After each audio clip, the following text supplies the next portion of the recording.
가는 경우도 있습니다. 그리고 어떤 장소도 모형과 예표의 관계가 또 성립되는 경우도 있어요.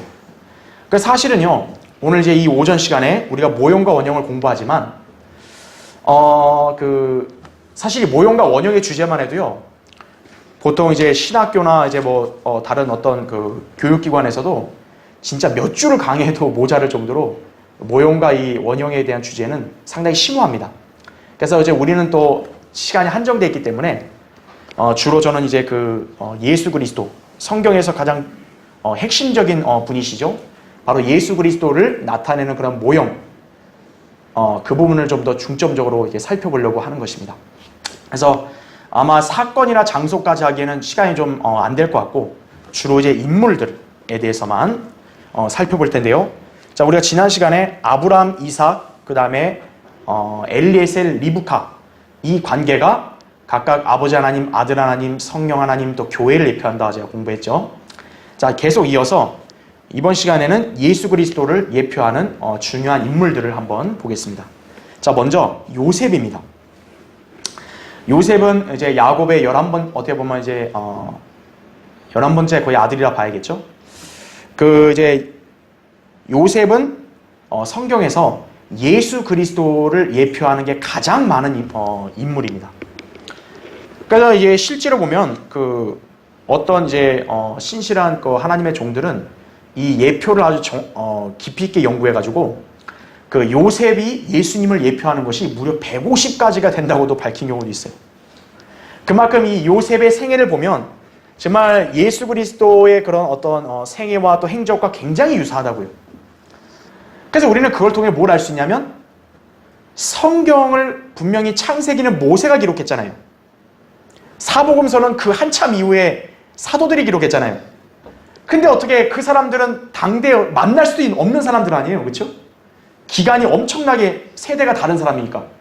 그런데 어떻게 요셉과 예수님의 그런 행적이 그렇게까지 또 일치하는 게 맞냐 이거죠. 그것을 통해서 우리는 성경은 단순한 인간의 저작이 아니다라는 거예요. 성경은 바로 하나님께서 영감으로 기록하신 거다 이거죠. 예. 우리는 그걸 통해서 성경이 하나님 말씀이라는 걸 또 확신할 수 있는 겁니다.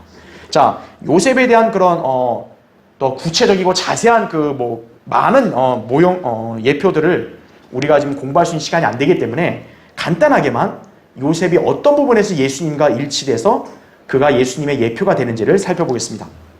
먼저 첫 번째 보세요. 요셉은 자기 아버지의 사랑받는 자였습니다. 야곱에게는 분명히 12아들들이 있었잖아요. 그런데 그 중에서 야곱은 유독 요셉을 사랑했다고요. 아버지의 사랑을 굉장히 많이 받았죠. 그것처럼 예수님께서도 아버지 하나님의 사랑하는 아들이셨다는 거죠. 두 번째요. 자, 요셉은 그의 형제들에게 보내졌습니다. 그렇죠. 예. 야곱이 이제 요셉을 통해서 이제 형들에게 가서 뭘 이렇게 주라고 이렇게 얘기했죠. 예수님께서도 형제들인 유대인들에게 보내주셨죠. 예수님도 1차적으로 이 땅에 오신 건 누구에게 말씀을 전하러 오신 거예요? 유대인들에게 오신 거 아니에요. 세 번째, 자, 요셉의 형제들은 요셉을 어떻게 했죠? 거부했죠. 그렇죠. 미워하고 거부했죠. 예수님께서도 정작 형제들인 유대인들에게 어때요? 배척당하셨죠. 일치합니다. 그렇죠?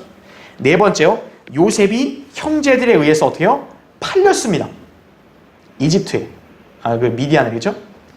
그래서 요셉이 형제들에 의해서 은 20에 팔립니다. 자, 예수님께서도 어때요? 은 30에 팔리시죠. 예, 일치합니다. 다섯 번째는 요셉이 부당하게 고소되고 정죄받았듯이, 사실은요, 요셉이 그렇게 누군가에서 팔려지고 또 감옥에 갇힐 만한 일을 한 적이 없다고요. 오히려 요셉은 누명을 썼죠. 이집트의 경호대장의 아내를 범했다는 누명을 써가지고 이렇게 고소당하고 감옥에 갇힌 거죠. 예수님께서도 까닭없이, 죄 없이 고소당하고 정죄당하셨죠. 굉장히 일치합니다.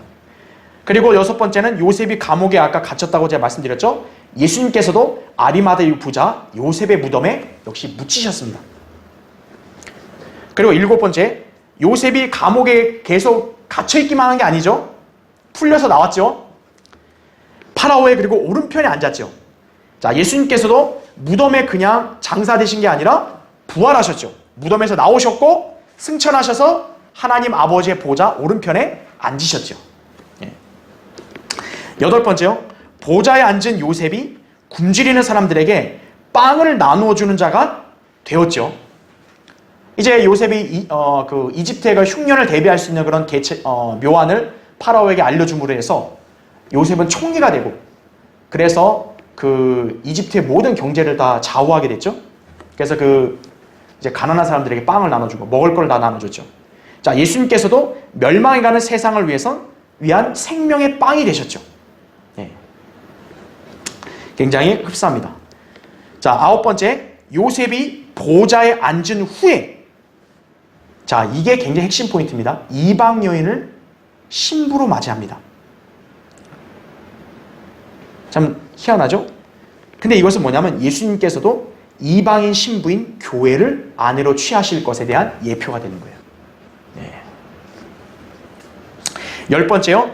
요셉이 신부를 얻은 후에 그의 형제들은 기근으로 고통을 받았고 요셉에게 찾아옵니다.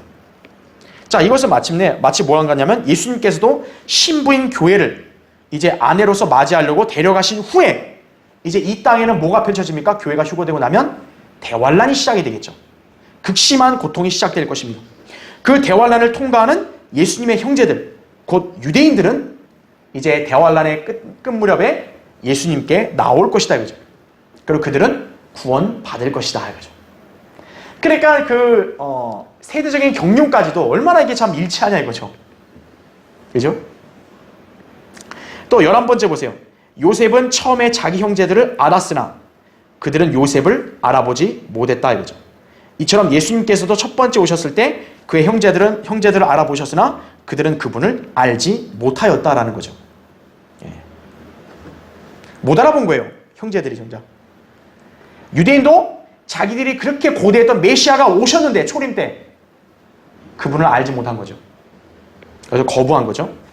그런데 12번째, 요셉의 형제들은 두 번째 왔을 때 마침내 어떻게 합니까? 요셉을 알아봅니다.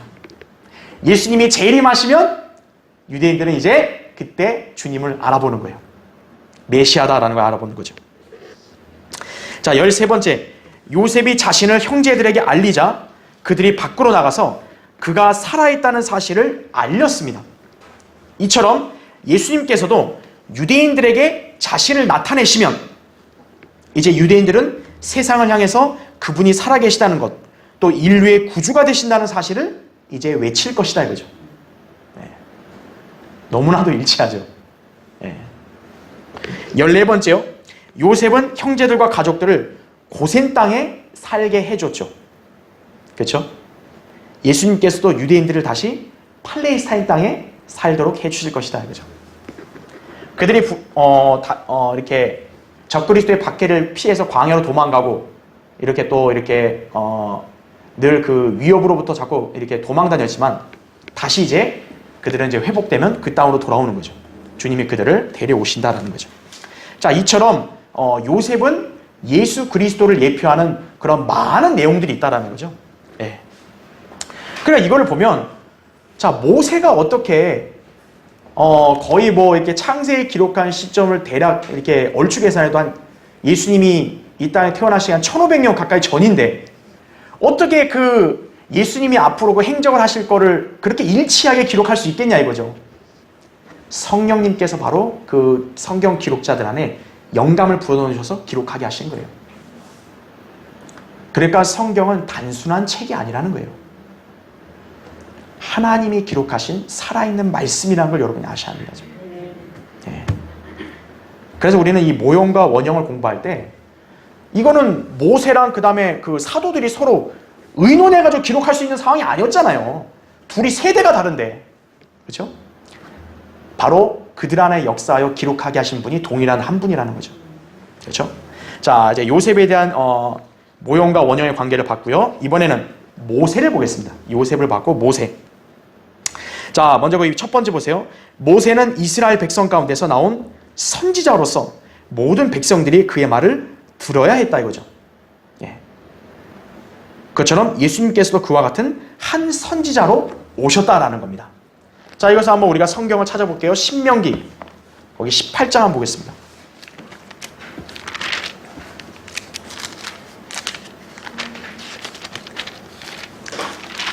신명기 18장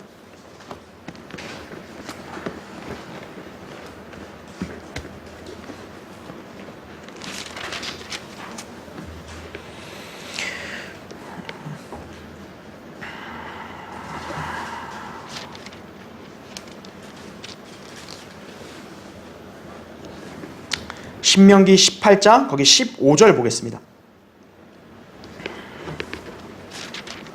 신명기 18장 거기 15절 보시면요. 주 너의 하나님께서 내 가운데로부터 내 형제들 가운데서 나와 같은 한 선지자를 내게 일으키시리니 너희는 그에게 경청할지니라 이렇게 말씀합니다. 자, 여기서 좀 유념해야 될 그런 표현이 뭐냐면 내 형제들 가운데서 일어난다는 거예요. 그쵸? 예.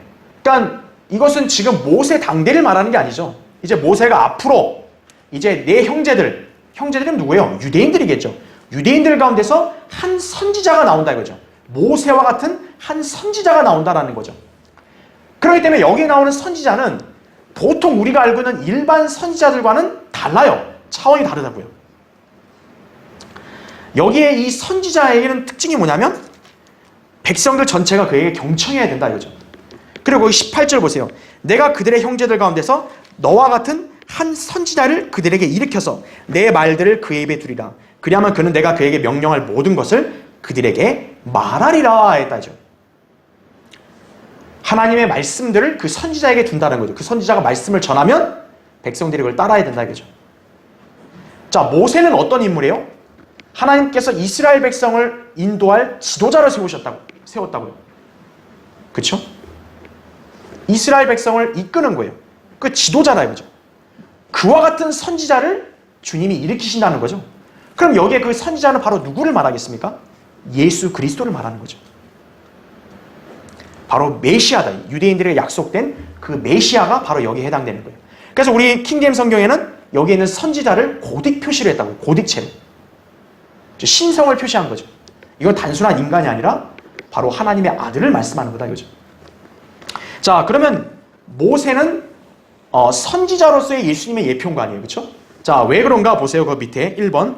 모세는 표적과 이적들을 행하면서 자신의 형제들인 유대인들에게 나타났어요. 분명히 하나님께서 출애굽기에서 3장에서 먼저 모세를 부르셨죠. 근데 모세는 자기가 유대인들에게 가면 유대인들이 안 믿는다 이거죠. 그래서 하나님께서 그에게 표적을 주신 거죠. 표적. 그렇죠? 막대기로 뱀이 되게 하고, 그렇죠? 손 넣어서 빼서 문둥병 걸렸다 낫고, 물을 피로 만들고, 그러한 표적들을 줌으로 해서 그 표적들을 보여주니까 이제 유대인들이 모세를 신뢰한 거죠. 아, 하나님이 너를 보내셨구나. 자, 그와 같이 예수님께서도 초림 때 어때요? 표적과 이적들을 행하시면서 유대인들에게 나타나셨죠. 예수님도 나타나셔서 단순히 말씀만 전하신 게 아니라 표적과 이적들을 행해서 유대인들로 하여금 이분이 바로 너희들에게 약속된 그 메시아라는 걸 입증하신 거죠. 그런 면에서 모세가 예수님의 예표가 되는 거죠. 자, 두 번째, 모세는 하나님의 온 집에서 종으로 신실했다 이거죠. 히브리서 3장 6절에 보면 모세는 종으로서 하나님의 집을 맡았다 그래요. 그러니까 여기서 하나님의 집은 이스라엘을 지칭하는 거죠. 그러니까 이스라엘 민족을 잘 맡아서 종으로서 신실하게 이렇게 임무를 수행했다 이거죠. 그것처럼 예수님께서는 종이 아니시라 그분은 뭐예요? 아들이시죠. 아들임에도 어때요? 자기 자신의 집에서 신실하셨다라고 말씀합니다. 즉, 이것은 집을 맡아서 신실하게 일한 그 측면, 그것을 모세와 예수님을 비교하고 있죠. 그러니까 하나님의 집을 맡은 일꾼의 신실함을 강조할 때 모세는 또 예수님의 예표가 되는 거죠. 그렇죠? 그래서 그 3번은 아까 제가 읽었던 신명기 18장 18절 말씀인 거예요. 이스라엘 백성에게 말씀을 전하고 그들을 이끌 한 선지자로서 모세는 예수님의 예표였다라는 것을 우리는 알 수가 있습니다. 자, 그러면 두 번째 보세요. 밑에. 자, 모세와 예수님이 또 어떤 면에서 일치하냐? 아까 요셉과 똑같아요. 모세도 자신의 형제들을 떠나 미디안 땅에서 어떻게 하냐니까 이방인 신부를 얻어요. 이제 여러분이 출애굽기 읽으시면 알겠지만 출애굽기 2장에서는 이제 모세가 자기 히브리인들을 괴롭히는 이집트인을 죽였단 말이에요. 그러나서 어느 날 이제 보니까 히브리인들끼리 다투니까 가서 중재하려고 갔는데 그 히브리인이 그런 거죠. 네가 이집트인 죽인 거 내가 안다 이거죠. 그것처럼 네가 우리를 중재하냐? 그러니까 모세는 자기가 그 이집트인을 죽인 게 들통날 것 같은 게 두려워서 어때요? 이집트를 떠나죠. 미디안 땅으로 도피합니다. 자, 히브리인들이 어때요? 모세를 안 받아들이는 거죠. 자기 형제에게 거부당하고 어때요? 미디안 땅 가서 거기서 이방인 여자를 신부로 맞이합니다. 그 마치 뭐 예수님과 똑같죠. 예수님께서도 형제들인 유대인들에게 먼저 왔는데 유대인들에게 거부당하시고 나서 어때요? 이방인들을 구원할 길을 열으시고 그 이방인 신부인 교회를 맞이하시잖아요. 굉장히 예표와 실체가 일치합니다. 자, 세 번째 보세요. 또 모세는 어떤 면에서 예수님과 비교되냐면 우리는 율법과 은혜의 차이를 통해서도 볼 수 있습니다. 요한복음 1장 17절에는 율법은 모세를 통하여 받았지만 은혜와 진리는 예수 그리스도를 통하여 온 것이라 이렇게 말씀합니다. 그 다음 페이지 넘겨보세요. 이게 요한복음 1장 17절입니다. 자, 그러니까 구원의 관점에서 율법과 은혜가 비교가 되는 거죠. 그렇죠? 분명히 이스라엘 백성이 구원받을 수 있는 길은 율법을 지키는 거예요. 그것을 모세가 가져온 거예요.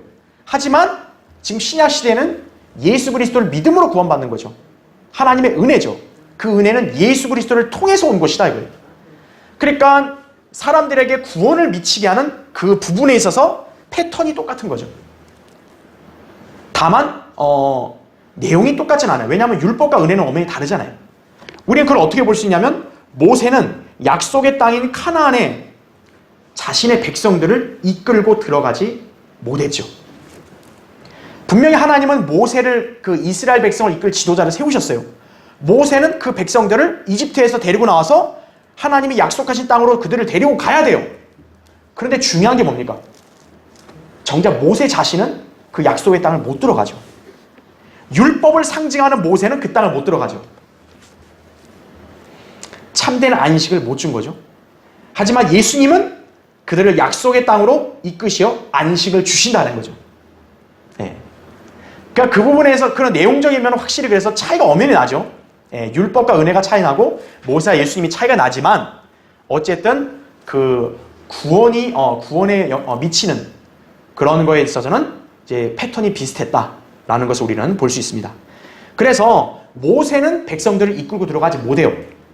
단지 근데 누가 이끌고 가냐? 모세의 후계자인 여호수아가 그 백성들을 이끌고 가나안 땅으로 들어가죠.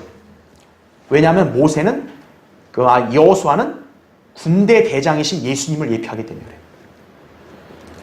그래서 군대 대장이신 예수님은 이제 그 이스라엘 백성을 약속의 땅으로 이끄실 수 있잖아요. 그렇죠? 그리고 그 땅에 있는 이방 민족들을 다 진멸시키고 그 땅을 정복할 수 있게 하시는 분 아니에요. 그래서 여호수아는 그들을 데리고 갈 수 있었던 거고 모세는 그들을 데려갈 수 없었다. 그런 것들을 우리가 모형과 원형으로 또 볼 수 있는 겁니다. 자, 어쨌든 모세도 예수님의 예표였다라는 것을 우리는 여기서도 살펴볼 수 있는 거죠. 자, 그 다음 인물 다윗과 솔로몬입니다. 거의 첫 번째 보세요. 다윗과 솔로몬은 주님께서 왕으로서 지니시는 특징들을 다르게 보여준다라고 했어요. 자, 우리는 여기서 좀 이렇게 흥미로운 점을 좀 발견할 수 있습니다. 사실 이제 우리가 보면 이제 모세 있잖아요. 모세와 다윗을 한번 놓고 봤을 때 분명히 이 두 인물은 예수님을 예표하죠.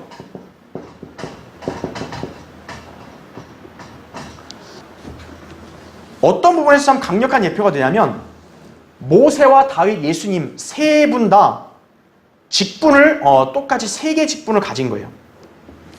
바로 어떤 직분이냐면 선지자, 제사장, 그리고 왕입니다. 예수님도 세 가지 직분을 가지신 거죠. 모세와 다윗도 선지자, 제사장, 왕의 직분을 가지고 있었다 이거죠. 그러니까 그런 면에서 보면 아주 강력한 예표가 되는 거예요. 그런데 여기서 이 세 가지 직분에 있어서의 예수님과 더 가깝게, 더 완벽하게 예표가 되는 인물은 사실 모세보다는 다윗이다 이거죠. 그렇죠. 왜 그러냐면 분명히 모세도 신명기 33장 5절에 보면 여술은 이스라엘의 왕이라 그래요. 그러니까 모세도 어떻게 보면 지도자여 왕의 역할을 했지만 사실 모세는 그게 왕의 신분을 가질 수 있는 그런 지파가 아니죠. 모세는 어떤 지파예요? 레위 지파 아니에요. 그렇죠. 네. 사실 이제 야곱의 12아들들 중에서 이제 그 형제들 이스라엘을 다스릴 왕은 어느 지파에서 나와야 돼요? 유다 지파에서 나와야 됩니다. 그래서 다윗은 유다 지파죠. 예수님도 유다 지파죠. 세 개의 직분을 다 가졌죠. 그래서 사실 이 세 가지 직분을 이렇게 딱 비춰봤을 때 다윗이 예수님을 어떻게 보면 가장 잘 예표한다 볼 수 있는 겁니다. 그런데 여기서 이제 우리가 살펴볼 것은 다윗과 솔로몬을 보면서 왕이신 예수님의 어떤 부분과 일치하는가 한번 보려는 거예요. 자, 한번 보세요. 첫 번째, 다윗과 솔로몬은 주님께서 왕으로서 지니신 특징들을 다르게 보여준다 했는데요. 그 밑에 1번을 보세요. 다윗은 골리앗을 죽입니다. 자, 골리앗을 어떻게 죽여요? 그 물매를 던졌더니 딱 머리에 관통해서 죽이죠. 머리를 박살내죠. 이것은 어떻게 보면 어떤 예언입니까? 예수님께서 뱀의 머리를 부수시는 거죠. 창세기 3장 15절에 보면 여자의 씨가 뱀의 머리를 부술 거라 그랬죠. 그 실체는 재림 때 예수님이 바로 사탄의 머리를 부수시는 건데 그 사건을 예표하는 것이 다윗이 골리앗을 죽인 거다라는 거죠. 골리앗도 정확히 머리 맞고 죽었잖아요. 머리가 박살났잖아요. 그래서 그 창세기 3장 15절 말씀과 시편 68편 21절의 말씀을 정확하게 예표하는 것이다 이거죠. 예. 자, 그리고 특징이 뭡니까? 다윗은 그 이후에 도피자와 방랑자가 됩니다. 바로 이렇게 보면 적을 물리치고 왕이 된 게 아니라 도피자 방랑자라서 피하게 됩니다. 하지만 이후에는 그의 모든 대적들을 정복한 인물이었다라는 거죠. 이것은 하나님께 기름 부음을 받으신 예수 그리스도께서 백성들로부터 거부와 고난을 당하셨죠. 하지만 그 이후에 어떻게 됩니까? 재림 때 그분의 대적들을 정복하시죠. 그것을 예표하는 겁니다. 자, 두 번째. 자, 솔로몬 왕은 어떤가? 예수님께서는 솔로몬 왕을 주님 자신의 예표로서 또 언급하세요. 그 마태복음 한번 찾아볼까요? 마태복음 12장 거기 42절 한번 보세요. 마태복음 12장 42절.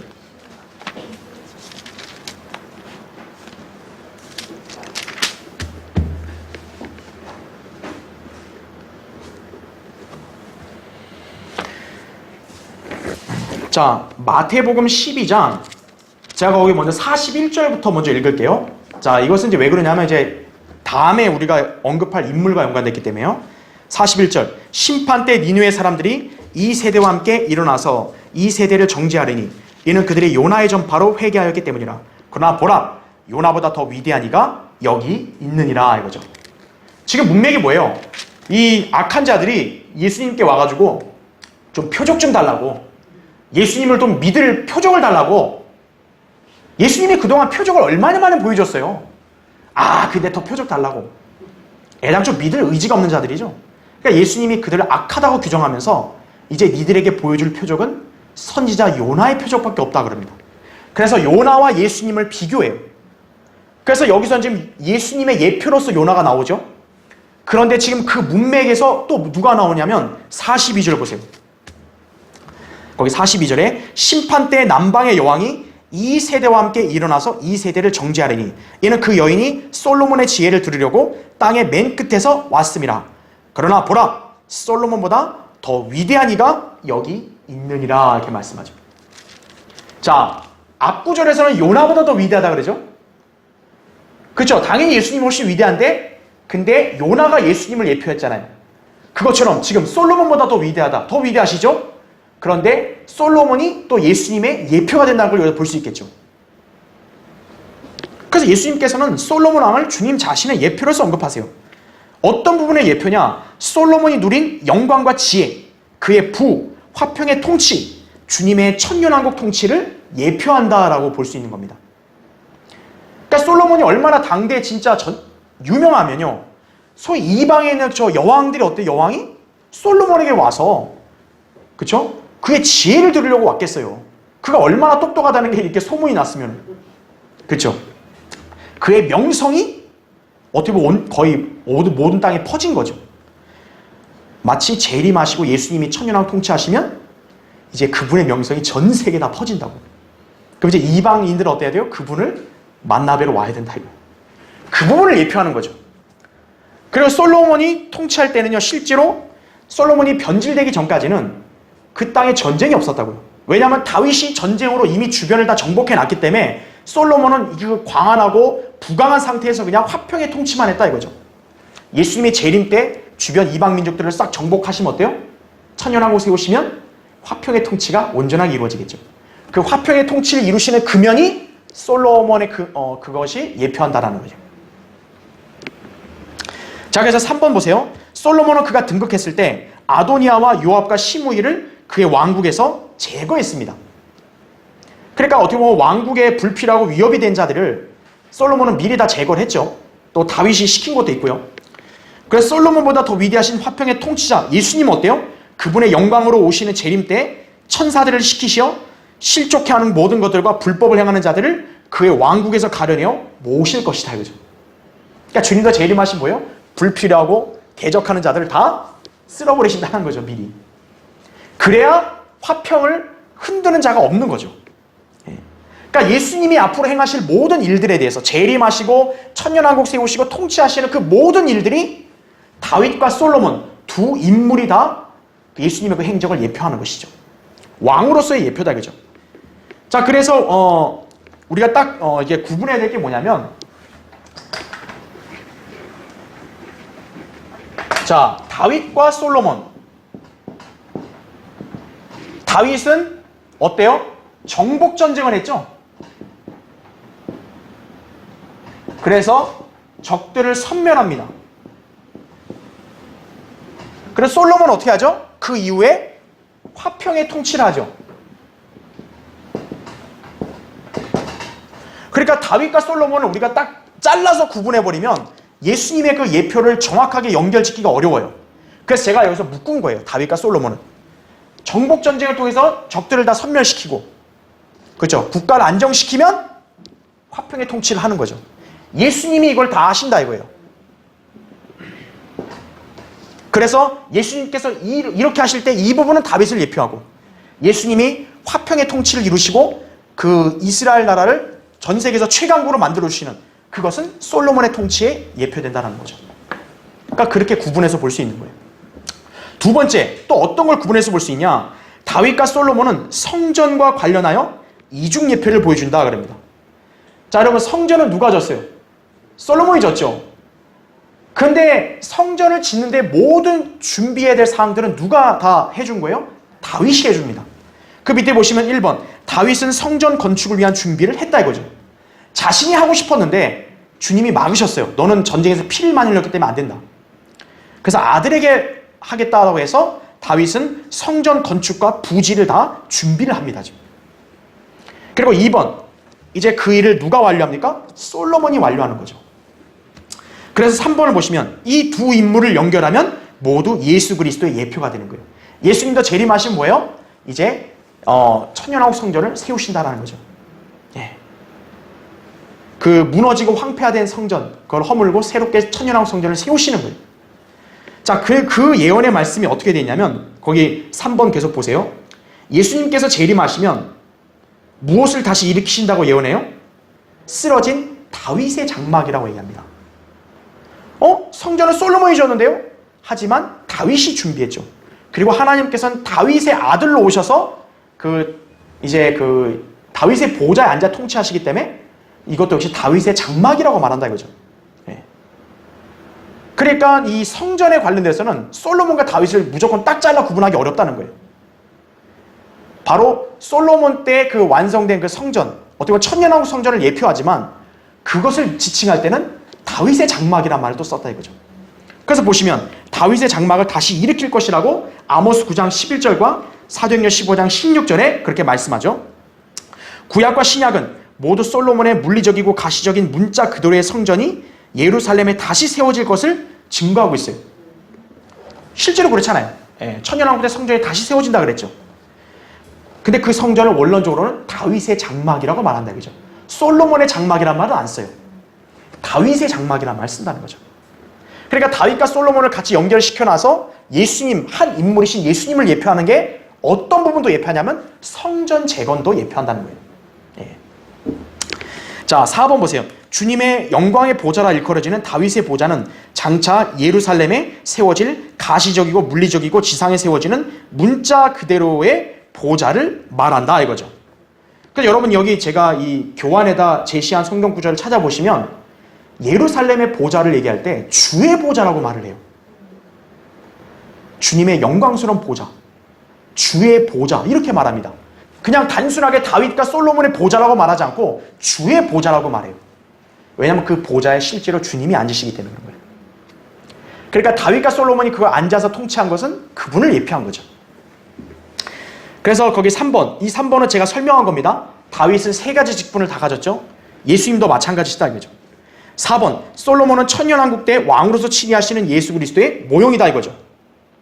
그래서 솔로몬 때 그 이스라엘의 그 영토의 그 영역을 보면요, 딱 어디야 일치하냐면은 하나님께서 일찍이 아브라함에게 약속하셨던 창세기 15장 18절부터 21절에 보면 아브라함에게 네 씨에게 줄 땅의 경계를 얘기할 때 그 경계와 똑같은 거예요. 근데 지금 이스라엘은 어때요? 그 경계가 아니에요 전혀. 지금 현재 이스라엘이 지금 살고 있는 그 땅의 크기는 굉장히 좁다고요. 그렇기 때문에 성경의 예언은 지금 다 성취된 게 아니에요. 주님이 재림하시면 이제 아브라함에게 약속된 것도 다 이루신다는 거예요. 이스라엘의 영토는 그렇게 광활해지는 거예요. 네, 솔로몬의 통치가 바로 그걸 예표한다 이거죠. 자, 그래서 우리는 다윗과 솔로몬에 대한 특징도 봤고요. 마지막 6번째 요나를 보겠습니다. 거기 1번 보시면 여러분 요나에 대해서는 여러분이 잘 아실 거예요.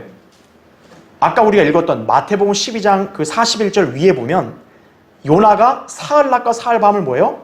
고래 뱃속에 있었듯이 인자이신 예수님도 사흘낮과 사흘밤을 땅의 심장에 있는다 이거죠. 바로 땅의 심장은 지옥을 말하는 거죠. 지하세계 지옥. 그곳에 계시다가 어때요? 요나가 고래 뱃속에서 나왔어요 안 나왔어요? 나왔잖아요. 여러분 사람이 고래 뱃속에 들어가면 죽어요 안 죽어요? 아 죽죠. 그것도 위산이 다 막 쏟아지고 막 이러는데 뱃속에서 죽죠 요나도. 예. 예수님도 죽으셨잖아요. 무덤에 묻히셨죠. 그러나 예수님도 혼이 지옥에 간 거예요. 요나처럼. 그래서 어때요? 3일낮과 3일밤을 지나서 요나가 뱃속에 나왔죠. 예수님도 3일낮과 3일밤을 통틀어서 지옥까지 다녀오다가 무덤에서 다시 부활하시는 거죠. 그래서 요나는 예수님의 십자가의 죽음, 장사, 부활을 예표하는 인물이에요. 그래서 그걸 요나의 표적이라 그랬다 이거죠. 자, 요나의 표적인데 누가복음 2장 34절에는 그것을 비방받을 표적이라고 말합니다. 여러분 예수님이 태어났을 때 이제 예수님을 그 아기 예수님을 이렇게 반가워하고 안았던 사람들이 또 여선지자 한나도 있었고요. 또 시몬도 있었잖아요. 그렇죠? 예. 그 시몬이 이제 나이 들었다가 죽음을 앞둔 상태에서 예수님 아기를 안은 거예요. 그러니까 얼마나 기쁘겠어 시몬이. 그러니까 자는 이제 죽어도 여한이 없습니다 그런 거죠. 그러면서 시몬이 예언하기를 이 아이가 비방받을 표적이 된다 그런 거예요.